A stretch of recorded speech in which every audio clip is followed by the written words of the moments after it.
Good evening. On behalf of the Asia Scotland Institute, I'd like to welcome you all to this evening's lecture, Tibet, the Unresolved Crisis. It's a great privilege to host this event, and I'm delighted that so many of you have chosen to attend. Our institute was founded in 2012 with the objective of broadening and deepening our understanding of Asia, a part of the world which Scotland historically has had strong and meaningful connections. But our purpose today is to help educate and inspire tomorrow's leaders to engage with Asian countries. And we achieve this by arranging live events like this evening to allow outstanding speakers to share their views and to tell their stories. And I'd like to thank all the staff at the Asia Scotland Institute for putting together this evening's programme at very short notice, it has to be said.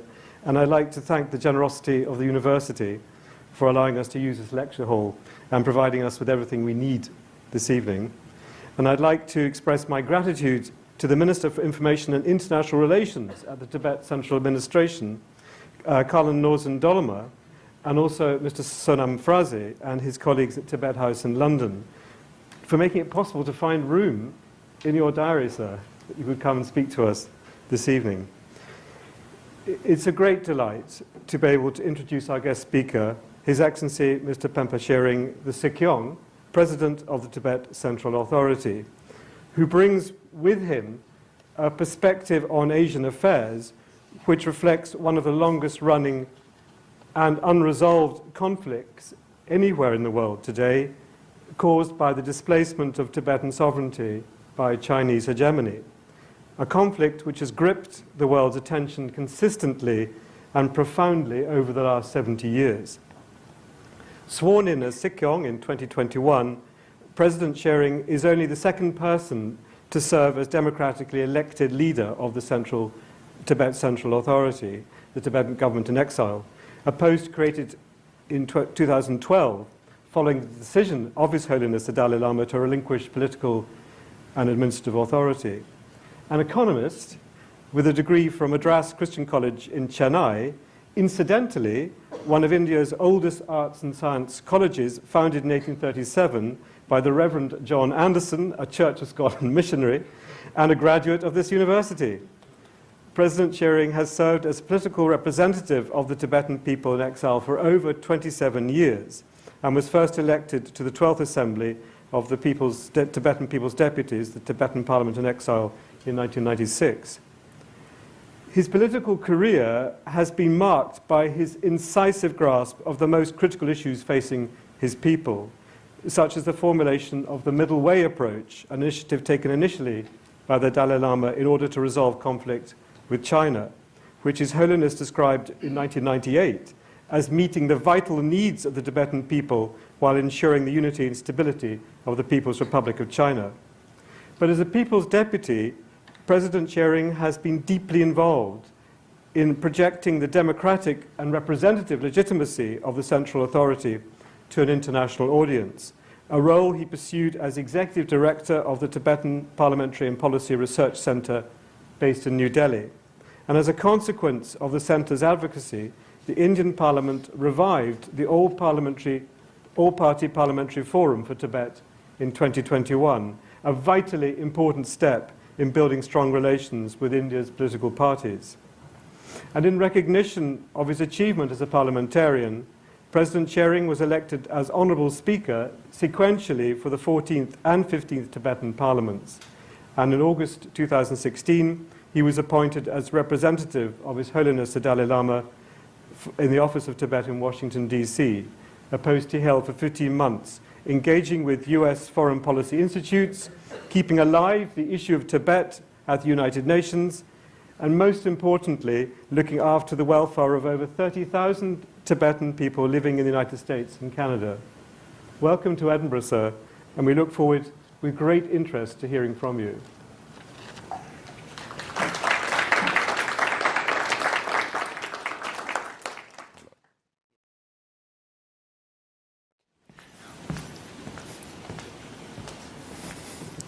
Thank you very much, Lord Charles Bruce, for this introduction, and the Provost for taking the time And I also want to thank the Asia Scotland Institute for organizing this talk. In this audience, we have a lot of our friends from Hong Kong. It's a pleasure to meet them at the Holyrood earlier today.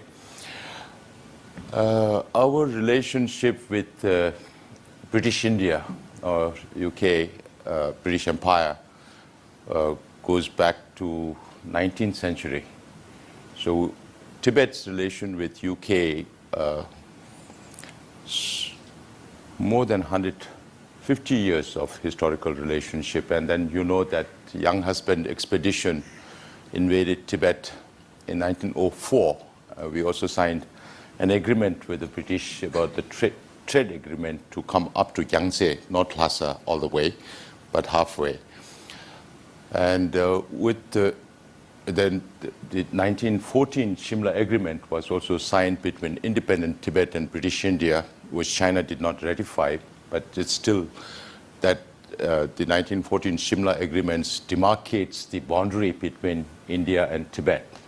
It was signed between British India and independent Tibet.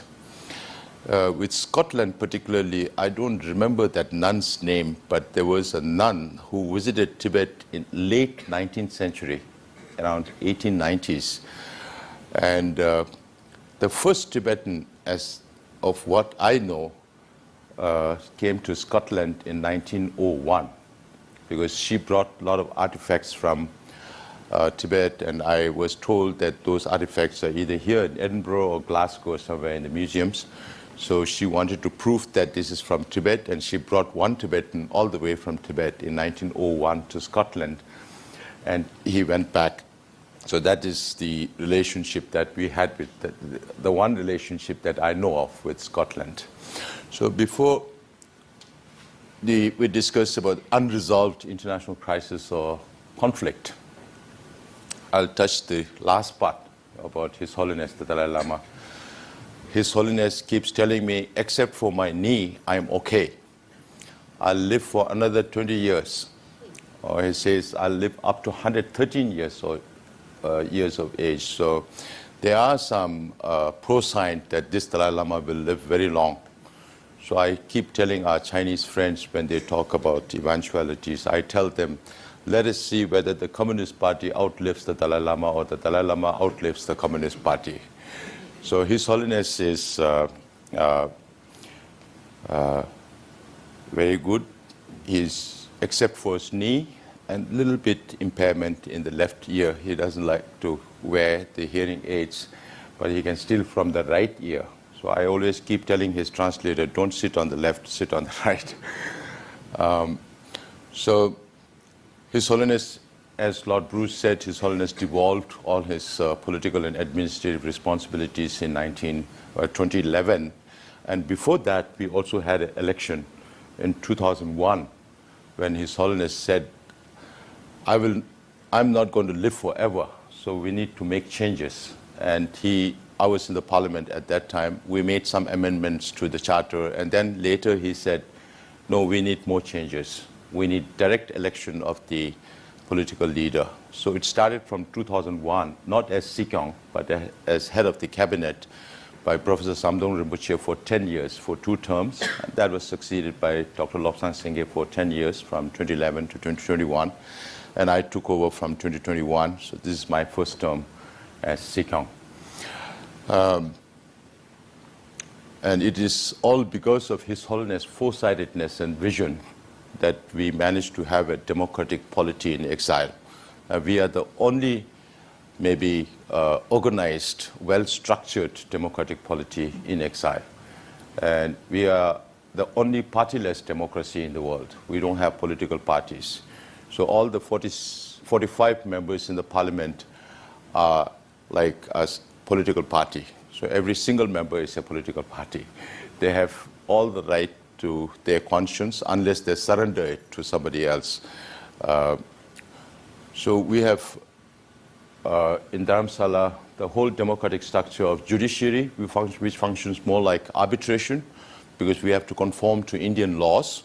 So we handle only civil and administrative cases. but those judiciary system also goes down to the grassroots, spreading across 45 different settlements scattered and compact in India, in Nepal, and in Bhutan. Then we also have a parliament with 45 members now. As I mentioned before, partyless. We don't have territorial constituencies. We are represented through our traditional provinces. Each province elects 10 members each, irrespective of the number of electorate. And we have 4 Buddhist traditions. Each of them elect 2 members each. There is one pre-Buddhist religion called Pon. They also elect 2 members. So 10 members from religious traditions, 30 plus 10, 40. Then we have 2 representatives from Europe and Africa. Only a few Tibetans in Africa, in the whole of Africa. We have 1 office in Pretoria. And maybe I'm going too much into detail into the democratic process. But to discuss about why Tibet is an unresolved international crisis or conflict, then we have to go back to history. Sometimes we think that many people know about Tibet, but many people don't know the basics also about Tibet. So if I give you an overview of the geography of Tibet, a short one, we define Tibet, the Tibetans in our prayers also, we say, Kangri Rawe Korwe Shingham Dir. That means heavenly abode, land surrounded by snow mountain ranges. So we are all surrounded by snow mountain ranges, and we thought that we will be protected by nature. Now the mountains are not high enough to protect us. So you have Himalayas in the south of Tibet, you have Karakoram in the west of Tibet, Kunlun in north, and there's a series of mountain ranges in east. So we are surrounded by snow mountain ranges. And the Westerners, as far as I know, there was an American author who lived on the border with Tibet in China. Those days there were a lot of China missions in Tibet. Missionaries were all over China. And they went closest to Tibet. And Tibet was considered the last frontier where Christianity could not penetrate. So there were many Christians trying to come into Tibet from many directions. And this person had written a book called Tibet Frontier Outpost in 1906. And one of the chapters was titled as Roof of the World. Maybe from that time, since people in the Western world started calling Tibet as the roof of the world because of its altitude. So average of 4,000 meters above sea level or 12,000 feet above sea level. Last time I was in Japan, I was asking the students, which is the highest mountain in your country? They said Mount Fuji. And the altitude is about 3,700 meters above sea level. I said that is like base camp in Tibet. So just to give them an imagination of how high Tibet is. And Asians call Tibet as the water tower of Asia because major rivers in Asia originate from Tibet, rivers that go into India and Pakistan in form of Indus and Jhelum. And Indus is the base for Indus Valley civilization. And then rivers that go into Nepal, rivers that go Brahmaputra that comes into India and into Bangladesh. It's one of the longest rivers there. Then rivers that like Irrawaddy or the Salween that goes into Burma, that originates from Tibet. The Mekong also originates from Tibet, flows into Burma, Laos, Cambodia, Thailand, and into Vietnam. And the two major rivers in China, Yellow and the Yangtze, also originate from Tibet. And these two are the lifelines of China. And Yellow is the base for Chinese civilization. So that is why Asians call Tibet as the water tower of Asia, or the source of Asian rivers. And now, today, environmental scientists, including Chinese environmental scientists, call Tibet the third pole. North Pole, South Pole, and Tibet Pole, because Tibet has the largest amount of glaciers and permafrost that feeds all these major rivers. So the environmental situation of Tibet is very, very important, not only for the Tibetans, but for the whole region. Some estimate that 1.8 billion to 2 billion people have something directly or indirectly to do with rivers that originate from Tibet. But China does not share any hydrological data with any of its downstream riparian states. So we are talking about, when we explain about Tibet, sometimes I tell them we are political refugees today, but tomorrow there could be so many environmental refugees because people's livelihood in the downstream countries are changing, and China uses Tibet's water as a water tap.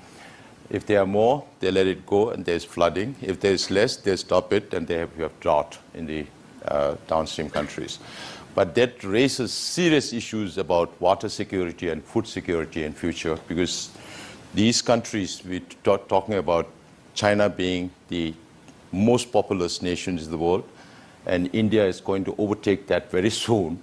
So these are two most populous nations in the world, and the other countries that are mentioned in South Asia and Southeast Asia are also very densely populated.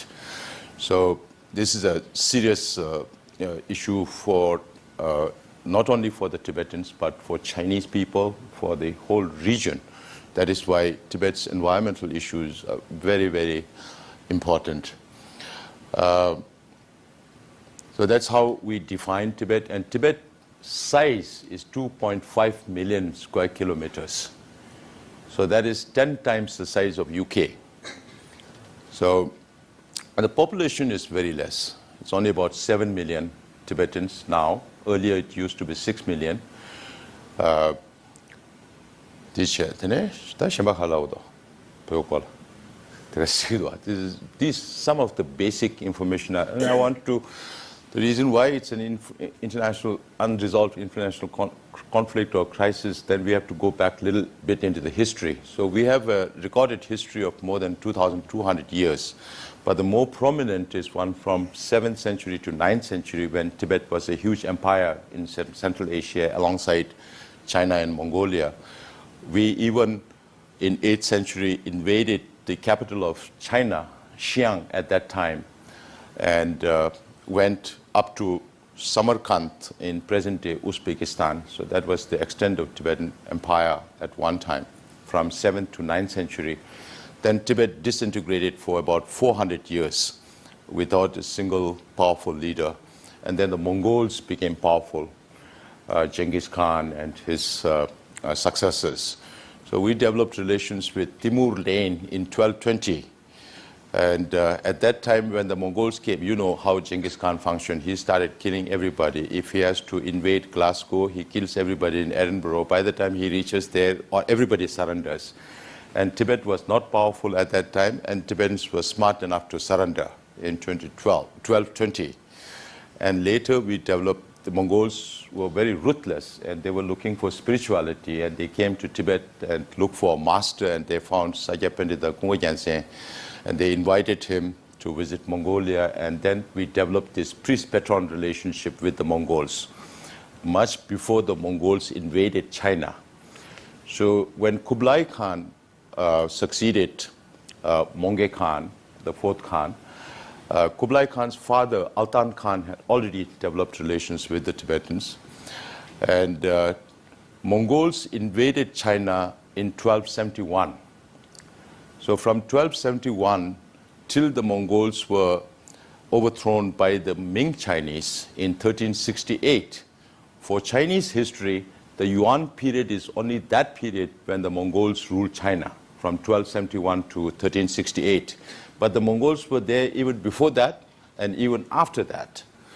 So then in 1368, the Mongols were, when the Mongols were ruling China, Tibet was being ruled by the Sakya dynasty for about 100 years.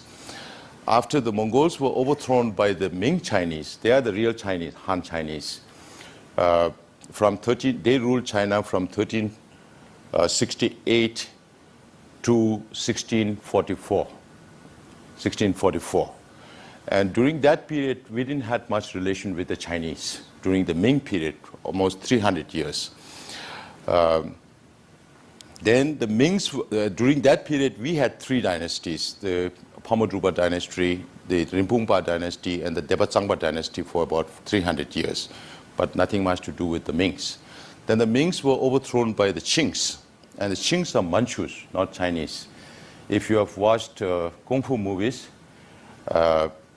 you will find the Chinese as the protagonists and the Manchus as antagonists, because the societal perspective of the Han Chinese is that Manchus are not Chinese, just like Tibetans are not Chinese or the Mongols are not Chinese or the East Turkestanis are not Chinese.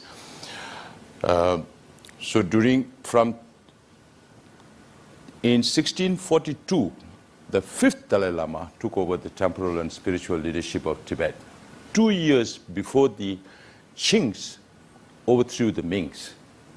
So from 1644 to 1911, the Qings ruled China.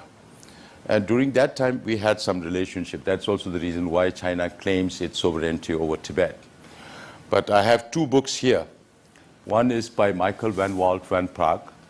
He was a Tibet expert and also an international law professor. His last assignment was in Stanford. And he wrote this book about 2.5 years ago. And he worked with more than 70, 80 scholars from the whole of Inner Asia, not just China. Because unfortunately, the Western sources for Asian history is China. And most of that are fabricated by the Communist China or the nationalist movement from 1911 onwards. So what Michael is trying to prove here in this book is that whether it's Tibet's relation with the Mongols, or Tibet's relation with the Mings, or the Tibet's relation with the Qings, or as per international law today, Tibet has never been considered part of China. And he establishes this fact from this book, and this is one of the latest books, so you have so many more references, declassified documents and all that. Then there is another book by a Chinese professor. He used to be a professor of the City University of Hong Kong, Professor Lau Han Tin. Now he's retired and he lives in San Diego. And when he was a young boy, he was always puzzled by this statement from the Chinese government. They keep repeating, saying Tibet is part of People's Republic of China. And he wanted to study that, but he could not till he finished his job at the City University of Hong Kong as an economics professor. Once he got retired, then he took a totally different approach from Michael. He studied only imperial Chinese historical records from the Yuan to Ming to Qing, if you consider the Yuans and Qings also as Chinese, because they are Manchus and Mongols. So he looked at those, and then he categorically proves that the imperial China has never considered Tibet as part of PRC, or China, Tibet as part of China. So these two books now we present to foreign officers and tell them that if you keep repeating the statement that Tibet is part of PRC, then you are going against international law, because we have only one agreement with the Communist China, the 17-point agreement of May 1951. And this was forced upon us after the invasion of Chamdo in eastern Tibet in October 1950. So under international law, any agreement preceded by a forceful occupation is null and void. So if international law needs to be applied, Tibet cannot be an exception. It has to be applied to everybody. So we tell for all the governments this. And the second point I make is they keep repeating the statement that Tibet is part of PRC at the behest of the Chinese government. And on the other hand, they keep saying that they support negotiation between representatives of His Holiness Dalai Lama and the Chinese government. And we tell them these two don't go together, because China rules Tibet with an iron hand, and the whole international community keeps repeating what China wants them to repeat. And then where is the ground for China to come and talk to us that removes all the leverage that we have over China for negotiation? Then the third question that I keep asking the international community is that why is Chinese government asking the international community to say that Tibet is part of PRC? Why is Chinese government not asking the international community to say Manchuria is part of China, or East Turkestan is part of China, or Mongolia is part of China? That is because the Chinese government knows that they have no legitimacy to rule over Tibet. That is why they are trying to seek legitimacy from the international community. Now, I ask this question as to who is the international community to decide for us? Because when we were independent, we lived in isolation on that plateau for many centuries, away from the world. You can count the number of Westerners who came to Tibet. I've read many of those books, including the Scottish nun who went into Tibet. So the international community also have to understand, that's why we give these books to the foreign officers and ask them to read these books. So the international community, when they keep repeating this statement, then they're reinforcing China's position on Tibet. So that is why as soon as I came into the office 2 years back, we decided to adopt a different strategy to focus on the historical status of Tibet as an independent state, even as we follow the middle way approach. We are committed to the middle way approach to seek a negotiated, mutually beneficial, lasting solution for Tibet. But we need a leverage for Chinese to come on the negotiating table. So we have asked our US friends in the Congress, friends in the US Congress, a bill has been moved. It's being discussed, and if adopted, that will specify the means to counter China's false narrative on the historical status of Tibet, and also recognize Tibet as an unresolved conflict. So that will add leverage to our conversation with the Chinese leaders. So this is just a very brief overview of Tibetan history. Tibet was ruled from 1642 till 1949 by the Dalai Lama, by the successive Dalai Lamas, 5th, 6th to 13th Dalai Lama. And Tibet had maintained, till Chinese occupation of Tibet, Tibet has been an independent state. So that is why it's still an unresolved conflict, which needs much more deliberation. Then I think the rest of the issues, maybe we can take it up during the interactive session. I think it will be better if you also get time to speak up, maybe comments, questions, anything that I'll be happy to answer. I thank the Asia Scotland Institute again for giving me the opportunity to speak to you. Thank you very much.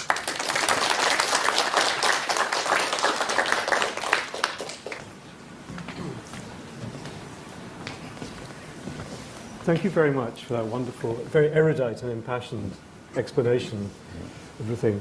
There was one point which I think I need to remind you. The first diplomatic mission to Tibet was led by a Scotsman. And next year is the 250th anniversary.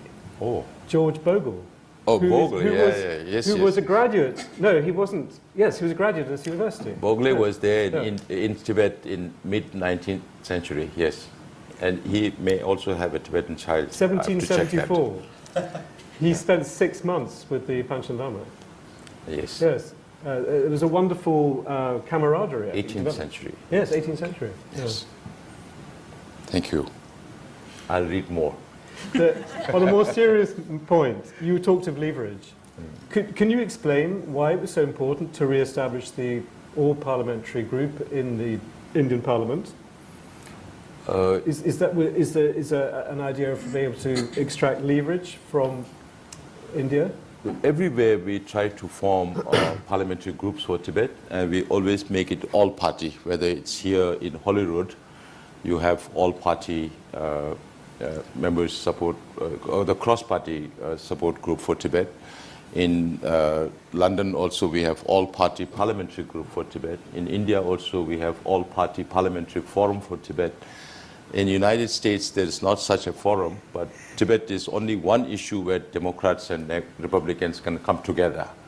And we have been emphasizing on the need for all political parties to come together on the issue of Tibet. And by the time when I joined the Tibetan Parliamentary and Policy Research Center as a director in 2001, the parliamentary group for Tibet has diminished in its formation, functions, and things like that. So we wanted to rejuvenate that. And when I reached Delhi, we reformed the group. Because earlier, when we came into exile, there were a lot of supporters, very senior Indian politicians and all that. And eventually, it deteriorated a little bit. Then we decided to reform that. And those are very important groups for us to reach out to the government. Yes. Thank you. For those of you who don't know who I am, my name is Aaron Moore. I'm the Honda Chair of Japanese-Chinese Relations, and with the support of the ASI, have helped to co-organize this event. Thank you very much for the presentation today. I just had a quick question. When I was a PhD student living in China at the time, I spent a few months living in Xinjiang in the west, in Kashgar, which is one of the main centers of the Uyghur population.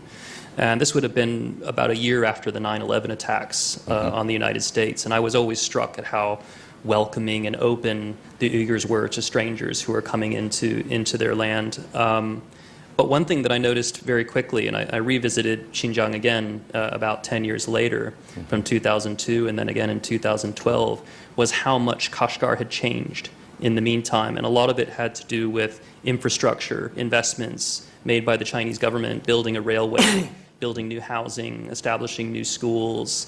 And the city of Kashgar, which I was very fond of, was disappearing quite quickly at that time. And you were seeing rapid population growth across western Xinjiang from Khotan up to Kashgar for people working in the oil industry and other sorts of companies coming from other provinces of China. So I'm wondering, these sorts of investments that are happening in Tibet as well, if it's having an impact on the preservation of culture, assets, cultural assets, historic buildings, and these sorts of things across the Tibetan region. If you've seen this amongst the population both inside Tibet now and outside of Tibet, if they feel that they're losing a certain element of their heritage while these investments are going on. Much of Tibet was destroyed in the first 15, 20 years of Chinese invasion, particularly during the Cultural Revolution from 1966 to 76. We estimate that about 6,000 Tibetan monasteries were destroyed.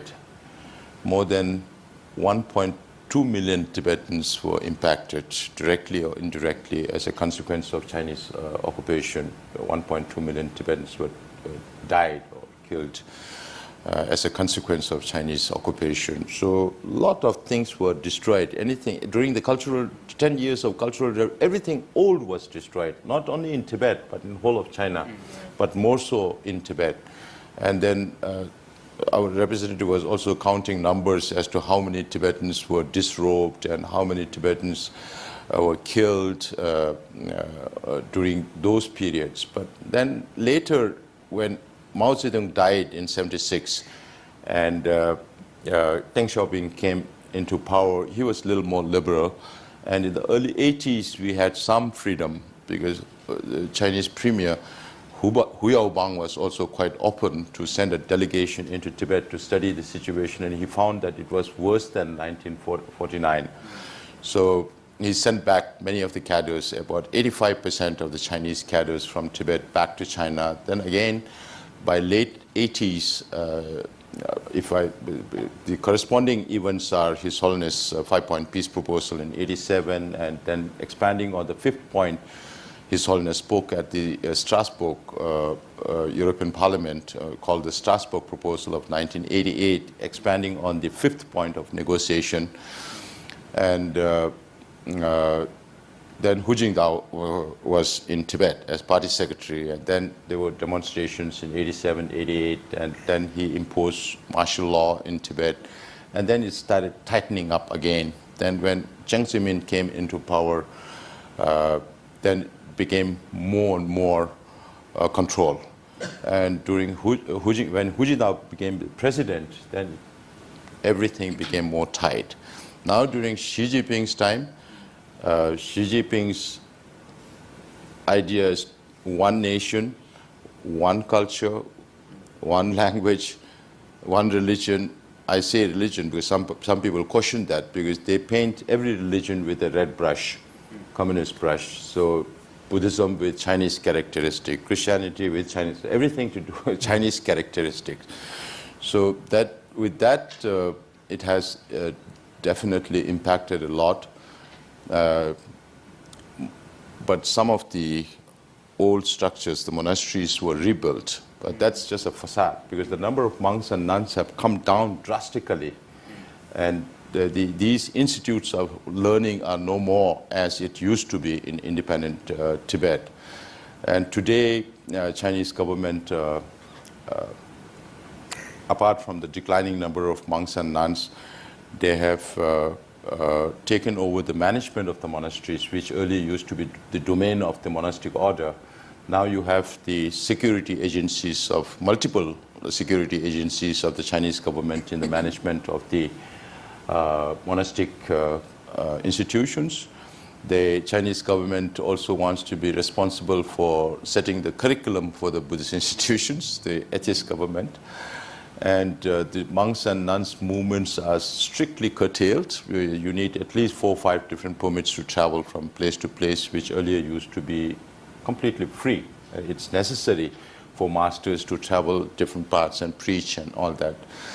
And they also changed the rule of the religious areas, use of religious areas of 2005. Just a few months ago, they changed that. There was also a new internet and security law. All these laws are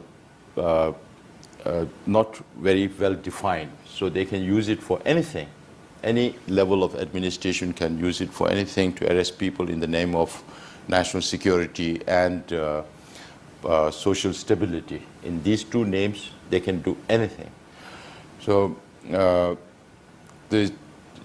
lifestyles, the way of life is also changing, because now China is redesigning every aspect of Tibetan life, whether it's social or religious or cultural, through state-sponsored, state-engineered policies and programs, including the monastic institutions, the colonial-style boarding schools that they have set up according to the numbers that we have from Tibet Action Institute.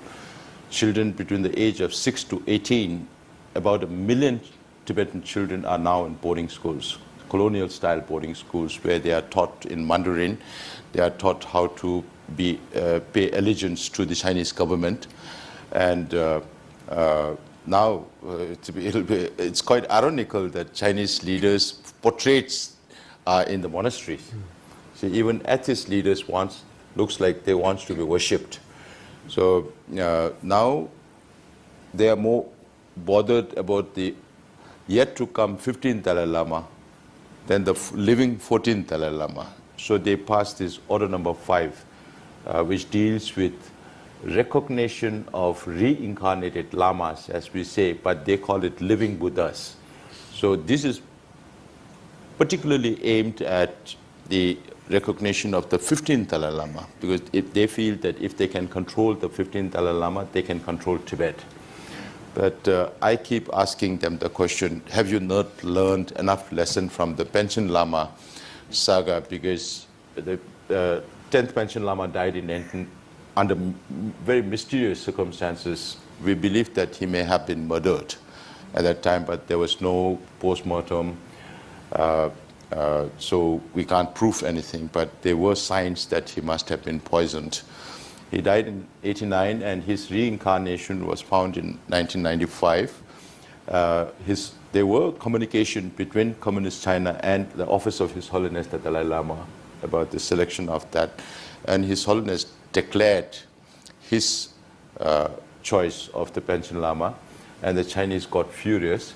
So they took that boy, 6-year-old boy, with his family. We still don't know whether the real Panchen Lama is alive or not. There have been a lot of queries from international organizations, including the United Nations, but no answers from the Chinese government so far.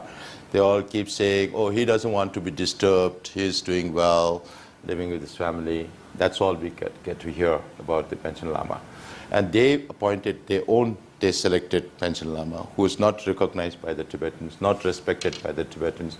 He doesn't live in his traditional seat in Tashilhumbu inside Tibet, but he lives in Beijing, where his status also has been degraded from the 10th Panchen Lama. If you look at the area where he's staying, the housing where he is, the kind of respect being given by the Chinese government. So he's also being used as a tool. That boy is also a Tibetan. So I keep asking the Chinese government, have you not learned enough lesson from the Panchen Lama saga? Whenever the time comes to look for 15th Dalai Lama, then if Chinese government select one and we select one, Tibetans select one, then I ask the Chinese government, do you want a lifelong headache or not? Because this is not going to be one incident where you can resolve it or suppress it or repress it and resolve it. This is going to last a lifetime. So would they want a headache like that? There's something, but as referring to Kashgar, everything is changing. In Lhasa also things are changing. There were a lot of efforts by Chinese government to upgrade the townships into metropolitan cities, creating sister cities with Chinese cities, and then Western Development Plan and all that. And the Chinese government also, when I hear about conversations in the upper echelons of the Chinese leadership, they always complain, we invested so much money in Tibet. Why are the Tibetans complaining now? And I've heard Chinese leaders say many times, for every single problem, they feel that development is solution. They fail to understand the aspiration of the people. For the Tibetan people, we are devout Buddhists for 1,300 years. So Buddhism is religion, spirituality is more important for us than material development. Development of mind is more important than material development. That they fail to understand. And they don't take into account how much they have taken away from Tibet.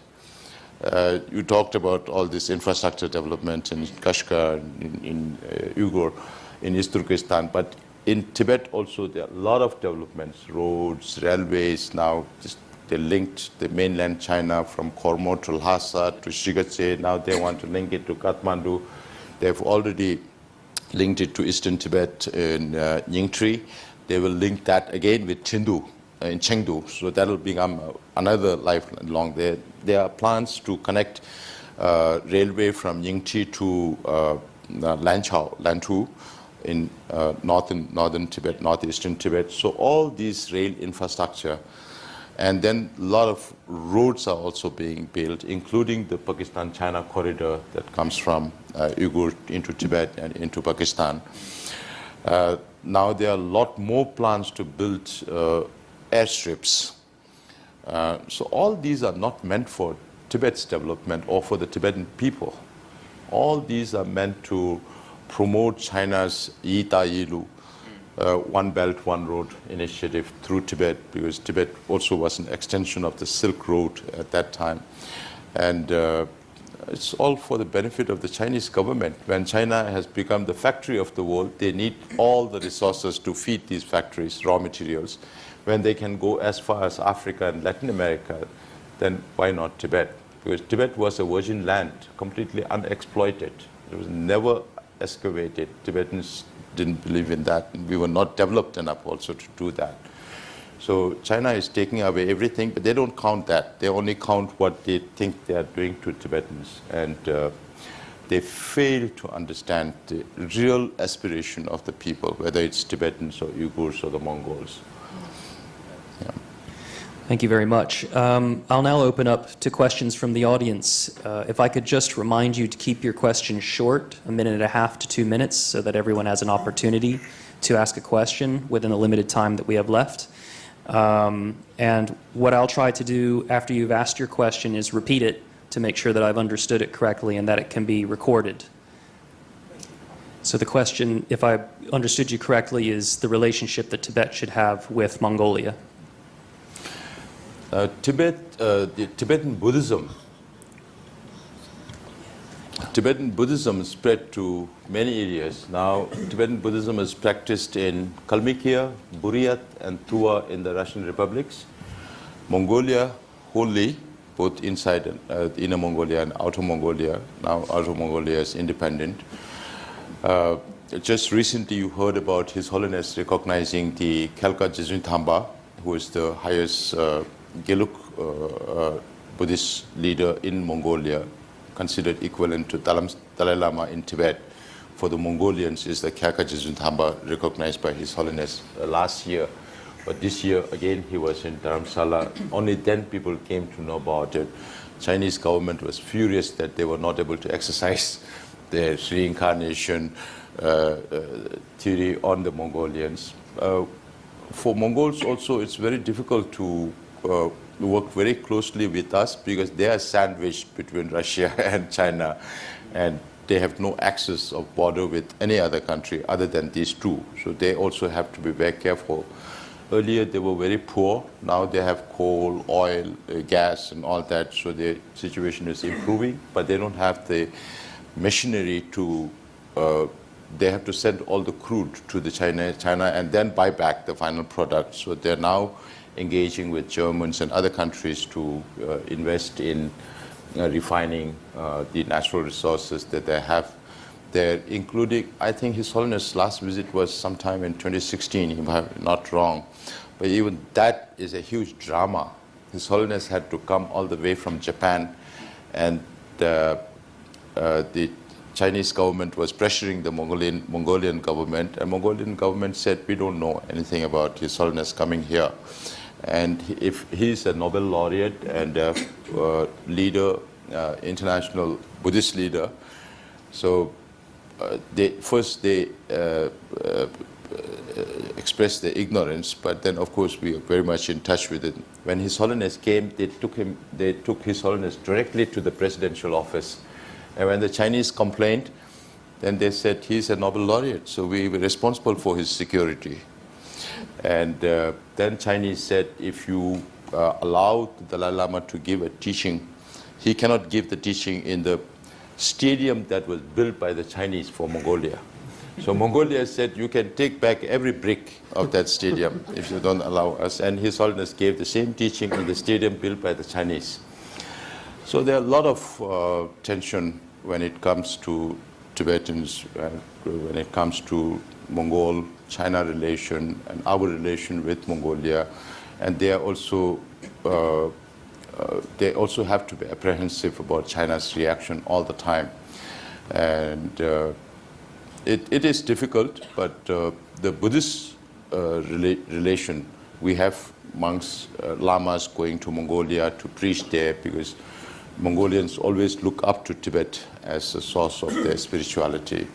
So that remains very strong even today. But political, economic engagement, there's not much anyway, but political relations is still difficult.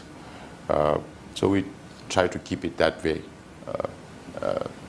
sometimes under the radar. Yes. Further questions?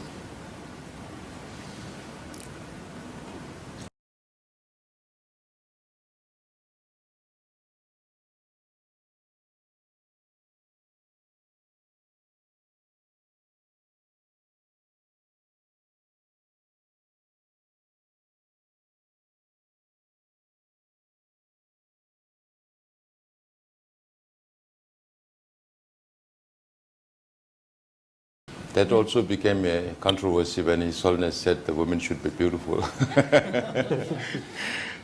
So, to Thangbut Kharsa, it's JJ. Martyrs. Now, since we lost independence, since we came into exile in 1959, some of the major incidents happened in 87, 88, and then again in 2008. 2008, there was widespread demonstrations all over Tibet, participated by people from all walks of life. And that was one of the biggest peaceful demonstrations inside Tibet. And since then, Chinese government clamped down on the Tibetans. And since Chinese government started clamping down from 2009 onwards, the first Tibetans self-immolated. Now, till last year, 157 Tibetans have self-immolated, hoping against hope that the Chinese government will pay some attention to their plight, or the international community will come to their rescue, but to no avail. But I keep reassuring the Tibetans that their sacrifices will not go in vain. So the rate of self-immolation has come down. We also appeal to the Tibetans inside Tibet not to self-immolate because their life is valuable. Our population is small. If you live longer, you can serve the cause for a longer period. If you burn yourself and die, then you serve only one time. So martyrdom is still going on, but we don't encourage it. It's a very thin line between violence and non-violence when it comes to self-immolation. It's not like Tibetans are not capable of killing Chinese, but they don't kill Chinese. They burn themselves to death to express their anguish. There was a time in 1963 when one monk burned himself in Vietnam and it became an international news. In Czech Republic in 1968, one person burned. So it also became an international news. After 157 self-immolations, still there is no response from the Chinese side or from the international community. And sometimes Tibet is not even mentioned. Just yesterday I was telling the British government, please mention Tibet at least in the statements that Foreign Secretary or the Prime Minister makes or the government makes. At least that ensures that Tibet is considered as an unresolved country. If you don't mention Tibet, then people believe that it is not there. So we get often asked about why we don't hear about Tibet much more than we used to hear about Tibet earlier. So right now there is no political space whatsoever. So it's more like George Orwell's 1984 coming true in China, and more so in Tibet, where the state surveils everything. So China is the only country that spends more money on internal security than external security. That itself manifests a deep distrust between the rulers and the ruled.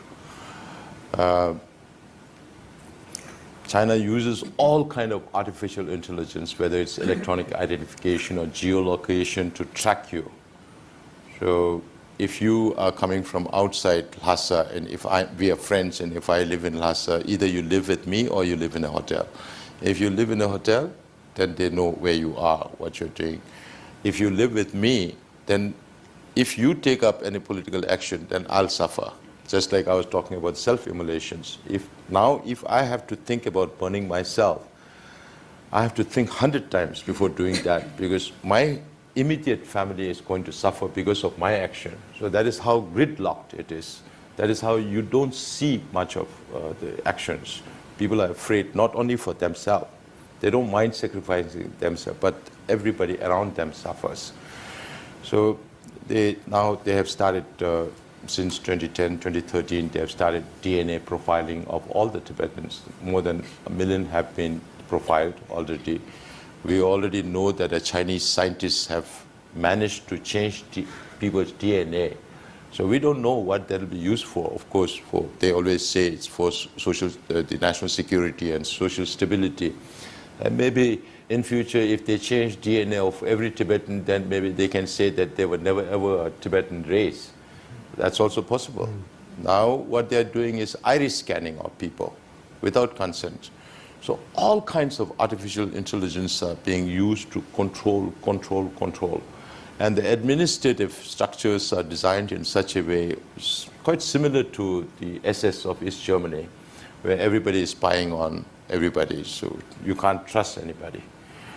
So all those are very much in place. That is why we don't hear much about Tibet.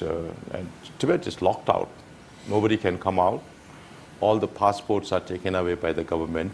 About 3 weeks ago, or about a month ago, I hear rumors that Chinese government might give back the passports. They have started inviting people to apply for visa. And I know of a fact that some Tibetans have traveled from Nepal to outside Tibet Autonomous Region in Chengdu. People from Chengdu has also come to Nepal. So it's just opening up. We don't know where it's going to go. We're still watching the situation. So that is still people, and you cannot go in. That's why I think Chris Law is also discussing about reciprocity law in similar lines with the Reciprocal Access to Tibet Act in the United States, where a Chinese person has a visa to go to the United States, he or she can go to any parts of the United States. Whereas a US citizen has a visa to go to China, but they need another permit to go into Tibet. So it's like going into a third country. So that what that act says is if Chinese citizens have access to all areas of the United States, then United States citizens should also have access to all areas of China, including Tibet. That on similar lines, I think Chris Law and other parliamentarians are thinking about resolution to that effect. So that is one area. About those when His Holiness is asked whether reincarnation could be a woman, then he obviously says yes. Now, whether that will be a woman or a boy will be, of course, decided later when the time comes. But for His Holiness to return, Chinese government is keen that His Holiness returns and returns for good. So His Holiness has said several times in the last 2-3 years that if I get to go to China and Tibet, I'll go, but I'll not live there because there's no freedom there. So if His Holiness gets to go to China and Tibet, he will go, but he will return back to India because he feels that India is safer. Western friends can come to India to meet him. If things changes inside China and Tibet, they can also come and meet with His Holiness. That is there. Now with regards, I'm sure that so many questions must be happening, and some people are afraid to ask about that also, about His Holiness reincarnation process. So even the Central Tibetan administration will not be involved in the actual process of selection of the reincarnation, because this is completely Buddhist, spiritual, ritualistic process. So I'm not a religious leader. So even the Central Tibetan, forget about China or any other government to interfere in that. That is why we are asking governments also to pass a resolution on freedom of religion for His Holiness to be able to decide his own reincarnation. But it's His Holiness who's going to be reborn. So when I was in America, one of our top leaders asked me, "You don't seem to have a process in place." I said, "That's your perspective." But then we have friends who understand China, and we have also watched China for many years. And if His Holiness decides now as to what will happen, then China has all the resources, human and financial, to spread propaganda around the world. And China cannot handle unpredictability. So His Holiness talking about emanation, His Holiness talking about reincarnation, even reincarnation of a woman, in the form of a woman. So all these confuses the Chinese government, and it's good for us. So as per the official document that we have on His Holiness reincarnation of September 2011, that's the only official document. That document also says that when His Holiness reaches the age of 90, then there will be another document on His Holiness reincarnation. So as I said before also, His Holiness says, another 20 years I'll live. So we are not in a hurry, but at the same time, we are also ready for any kind of contingency. So to prepare ourselves with protocols and other things. So those things are being done. And when His Holiness reaches the age of 90, there will be some more clarification or maybe some more exposure of what His Holiness thinks. But till that time, we will also be doing our own thing. And we will appreciate any international support on this matter, where whether it's a Tibet support group or a parliament or any other group can pass resolution saying His Holiness and His Holiness alone should be responsible for his reincarnation. And some of his statements have been consistent, whether there should be a 15th Dalai Lama or not. He has said since 1969 that it will be decided by the Tibetan people. So now for us it's a problem whether we should have a formal referendum or not. If we do have a formal referendum, then we are receiving complaints from our other Buddhist friends like Kalmykians and Buryats. They are saying, we are also followers, so can't we have a say in His Holiness reincarnation? So those are also there. That's why I think it's much more wiser if every single unit, whether it's a Tibetan association or a Tibetan settlement or Mongolians, because the Indian Buddhist Association has already passed a resolution to that effect that His Holiness alone will be responsible for his reincarnation. The Japanese Buddhist Association have passed one. The others are also passing such kind of resolutions. America is the only country that has a law on Tibet called the Tibet Policy Act of 2002. Now that was amended in 2020. Now it's called Tibet Support and Policy Act, that incorporated the element of reincarnation from the US side. So the US Congress has already passed a law on that, and if similar actions can be taken in other countries, there'll be more pressure on the Chinese government. And as I said in the beginning also, if Chinese government is really looking for, we don't know what, if it is another 20 years down the line, even Xi Jinping may not be there. So when Chinese government insists too much on the reincarnation, then His Holiness always says in jest, if Chinese government is really serious about reincarnation, they should study Tibetan Buddhism first, because this is very unique to Tibetan Buddhism. There are many Buddhist countries, but they don't believe in reincarnation like we do.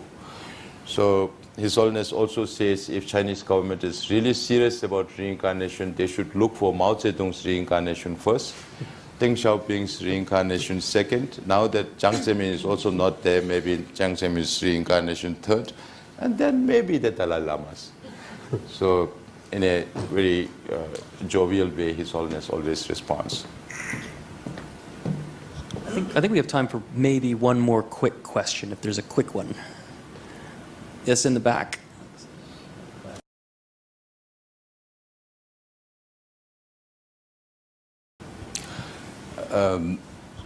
Now, Chinese, the reason why I say that is because Chinese government does not share hydrological data with any of its downstream riparian states. So people have no idea about what is going on in there. Now, just a few months ago, I was in Arunachal Pradesh. I went to the extreme northeast of Arunachal Pradesh, where we have Tibetan community there. And the state government was kind enough to provide us with a helicopter, and we were going on the helicopter, and this Brahmaputra enters into India from that place called Tuting in Arunachal Pradesh. And I found the Brahmaputra all muddy from the helicopter. And the smaller tributaries are pristine, clear water. So this has been there not just for 1-2 months. This has been there since 2018, the muddy water coming from Tibet, which means to say that there's a lot of work going on that river. And according to reports, Chinese government is building a dam bigger, twice the size of Three Gorges Dam, which is the biggest in the world, on that Pemaku area where the Brahmaputra comes from western Tibet to eastern Tibet and then takes a U-turn to come into India. At that place is called the Great Bend. And at that Great Bend, they are building this huge dam which is going to inundate areas upstream. And then this Himalaya came into being because of the tectonic shift of the Gondwana and the Asian plate. And some scientists believe that Himalaya is still growing. So these are all seismic zones.